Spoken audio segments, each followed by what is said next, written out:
Assalamualaikum warahmatullahi wabarakatuh. Alhamdulillah kita bisa melanjutkan perkuliahan kedua, materi kedua pada hari ini, di mana pada kesempatan hari ini kita akan membahas mengenai struktur hukum pidana, khususnya hukum pidana Indonesia. Sebelum kita lanjut, ini mungkin bisa kalian cermati dari gambar yang tersedia dalam tampilan video pembelajaran ini, bahwa berbicara struktur hukum pidana, kita akan berbicara mengenai apa saja yang ada di Kitab Undang-Undang Hukum Pidana, di mana Kitab Undang-Undang Hukum Pidana ini terdiri dari 3 buku. Buku pertama itu membahas mengenai ketentuan umum. Buku kedua itu membahas mengenai kejahatan. Buku ketiga itu mengenai pelanggaran. Untuk buku pertama, untuk ketentuan umum, ini kita akan berbicara asas-asas hukum pidana. Bagaimana hukum pidana itu bisa diterapkan, bagaimana berlakunya hukum pidana, di mana saja hukum pidana dapat dilakukan, seperti itu. Sedangkan untuk buku kedua dan ketiga, ini kita akan berbicara delik atau tindak pidana atau perbuatan pidana, seperti itu. Baik, kita masuk ke sistematika Kitab Undang-Undang Hukum Pidana Indonesia. Yang pertama adalah buku ke-1 berisi ketentuan-ketentuan umum yang berupa asas-asas atau prinsip-prinsip dasar hukum pidana Indonesia, yang terdiri dari pasal 1 sampai dengan pasal 103. Buku kedua berisi tentang ketentuan tindak pidana yang disebut dengan kejahatan. Pengaturannya ada dalam pasal 104 sampai pasal 488. Buku ketiga ialah berisi tentang ketentuan tindak pidana yang disebut dengan pelanggaran. Pasal 189 sampai pasal 569. Itu mengenai sistematika Kitab Undang-Undang Hukum Pidana, yang pada prinsipnya memang untuk perkuliahan hukum pidana ini akan lebih dalam mempelajari apa yang ada di dalam buku pertama, kedua maupun buku yang ketiga. Ini masuk ke kategori hukum pidana. Ilmu hukum pidana umum mempelajari bagian umum dari hukum pidana yang berupa pengertian dan asas-asas hukum pidana yang menjadi dasar seluruh hukum pidana. Ada juga ilmu hukum pidana khusus, mempelajari bidang khusus dari hukum pidana yang berupa delik-delik atau tindak pidana khusus. Misal pasal 103 KUHP, ketentuan dalam bab 1 sampai bab 8 dari buku ke-1 ini berlaku bagi perbuatan-perbuatan yang oleh aturan-aturan dalam perundangan lain diancam dengan pidana, kecuali jika ditentukan lain oleh undang-undang. Ini untuk kategori ilmu hukum pidana khusus. Jika kita memaknai pasal 103, jadi yang pertama, ketentuan umum KUHP buku 1 selain berlaku pada perbuatan-perbuatan yang diancam dengan KUHP, juga berlaku untuk perbuatan pidana yang diatur oleh undang-undang pidana lain. Kedua, berlakunya ketentuan umum pada undang-undang pidana lain dengan ketentuan A yang diberlakukan hanya buku 1, bab 1 sampai bab 8.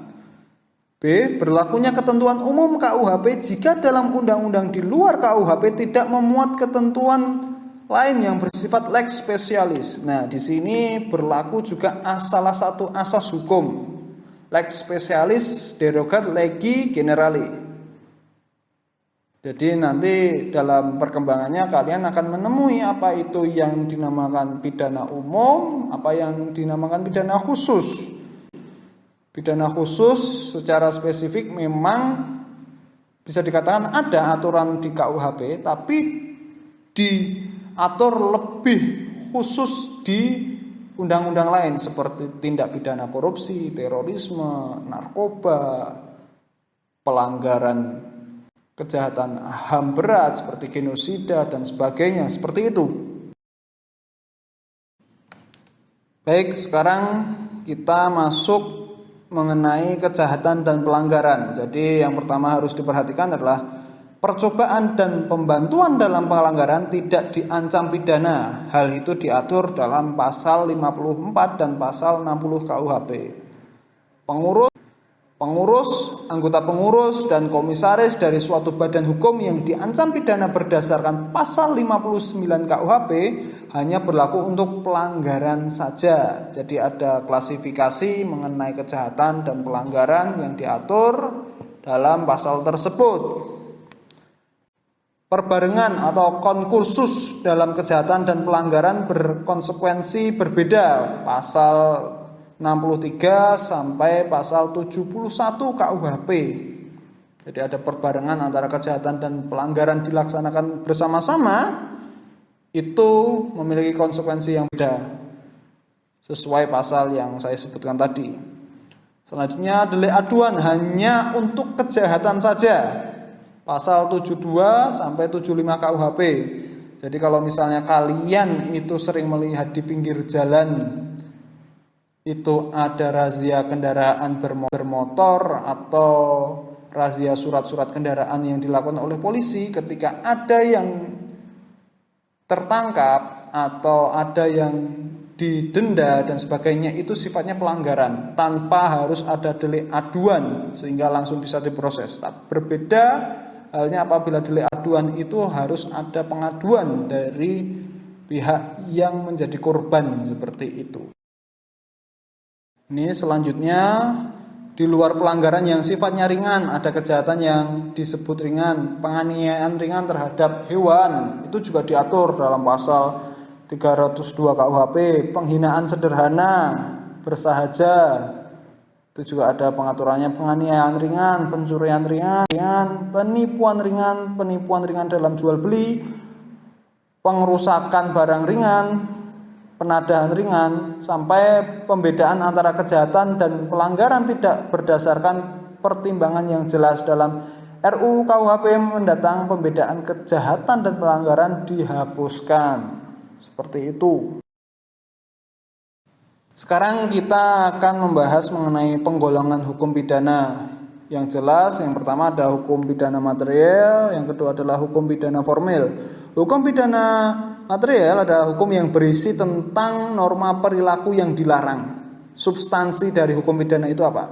Pertanggungjawaban pelaku yang melanggar dan model penjatuhan hukuman atau pidana bagi pelaku yang melanggarnya. Itu disebut hukum pidana material. Sedangkan untuk hukum pidana formil, kajian tentang tata cara penegakan norma-norma yang diatur dalam hukum pidana atau hukum acara pidana. Dengan kata lain, hukum pidana formil adalah cara penegakan hukum pidana material. Jadi selain ada substansi atau perbuatan-perbuatan apa saja yang dilanggar, dalam kajian hukum pidana juga ada juga bagaimana cara mengimplementasikan atau cara menerapkan penegakan hukum pidana itu, yaitu menggunakan hukum pidana. Nah, kita masuk ke dasar penetapan perbuatan pidana atau kriminalisasi.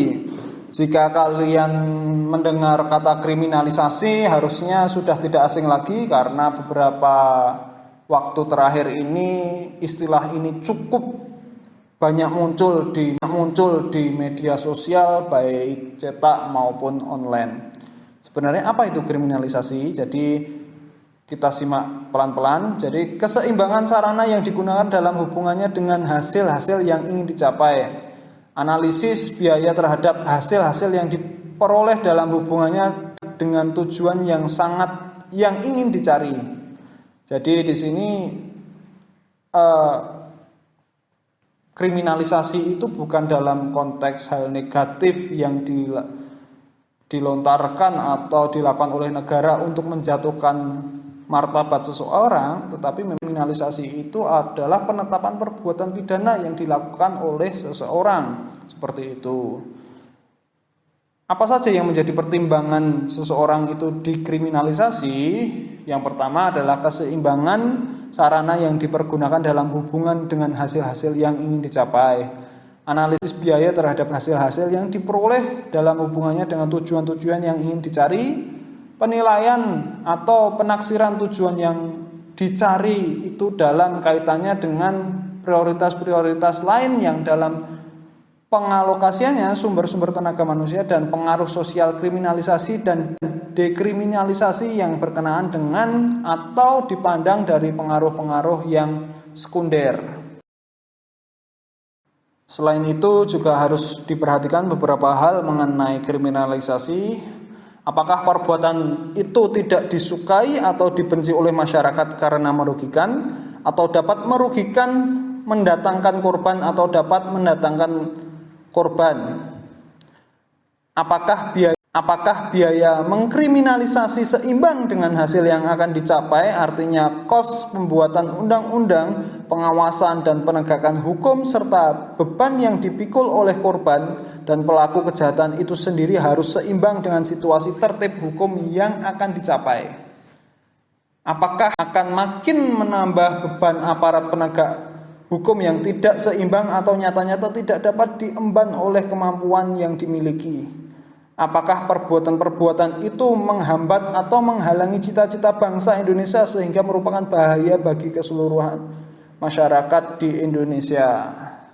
Simposium Pembaharuan Hukum Pidana tahun 1976 mengenai dasar penetapan perbuatan pidana atau kriminalisasi. Jadi mengenai kriminalisasi ini memang banyak pertimbangan yang harus dilakukan, bukan semata-mata karena orang ini terlalu vokal terus dikriminalisasi.